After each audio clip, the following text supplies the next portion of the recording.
Albert Einstein once said, everybody's a genius, but if you judge a fish by its ability to climb a tree, it will live its whole life believing that it is stupid. Ladies and gentlemen of the jury, today on trial we have modern day schooling. Glad you could come. Not only does he make fish climb trees, but also makes them climb down and do a 10-mile run. Tell me, school, are you proud of the things you've done? Turning millions of people into robots, do you find that fun? Do you realize how many kids relate to that fish? Swimming upstream in class, never finding their gifts, thinking they are stupid, believing they are useless? Well, the time has come, no more excuses. I call school to the stand and accuse him of killing creativity, individuality, and being intellectually abusive. He's an ancient institution that has outlived his usage. So, Your Honor, this concludes my opening statement, and if I may present the evidence of my case, I will prove it. Proceed. Exhibit A. Here's a modern day phone. Recognize it? Here's a phone from 150 years ago. Big difference, right? Stay with me. Here's a car from today, and here's a car from 150 years ago. Big difference, right? Well, get this. Here's a classroom of today, and here's a class we used 150 years ago. Now ain't that a shame? In literally more than a century, nothing has changed. Yet you claim to prepare students for the future? But with evidence like that, I must ask, do you prepare students for the future or the past?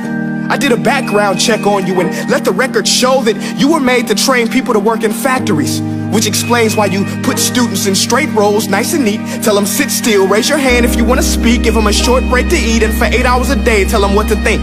Oh, and make them compete to get an A letter which determines product quality, hence grade A of meat. I get it. Back then, times were different. We all have a past. I myself am no Gandhi.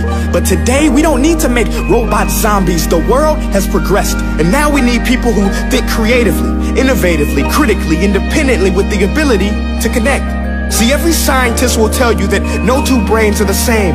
And every parent with 2 or more children will confirm that claim.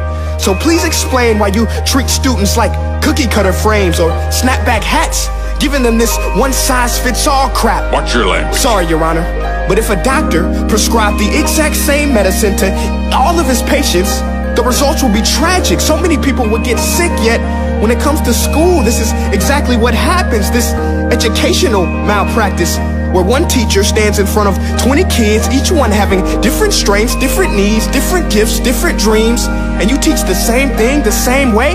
That's horrific. Ladies and gentlemen, the defendant should not be acquitted. This may be one of the worst criminal offenses ever to be committed. And let's mention the way you treat your employees. Objection. Overruled. I want to hear this. It's a shame. I mean, teachers have the most important job on the planet, yet they're underpaid? No wonder so many students are short-changed. Let's be honest, teachers should earn just as much as doctors, because a doctor can do heart surgery and save the life of a kid, but a great teacher can reach the heart of that kid and allow him to truly live. See, teachers are heroes that often get blamed, but they're not the problem. They work in a system without many options or rights. Curriculums are created by policymakers, most of which have never taught a day in their life. Just obsessed with standardized tests. They think bubbling in a multiple choice question will determine success. That's outlandish. In fact, these tests are too crude to be used and should be abandoned, but don't take my word for it. Take Frederick J. Kelly, the man who invented standardized testing, who said, and I quote, "These tests are too crude to be used and should be abandoned." Ladies and gentlemen of the jury, if we continue down this road, the results will be lethal.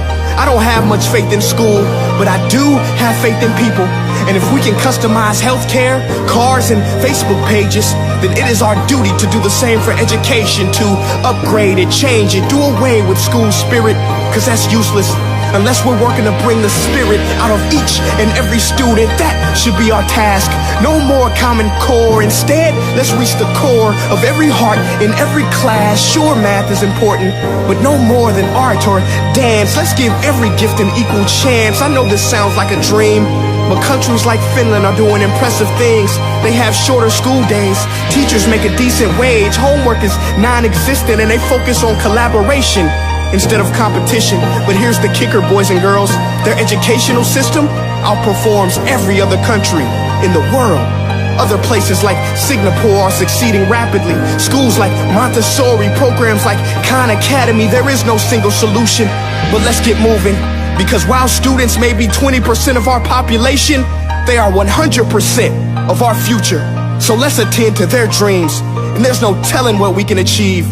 This is a world in which I believe, a world where fish are no longer forced to climb trees. I'll rest my case.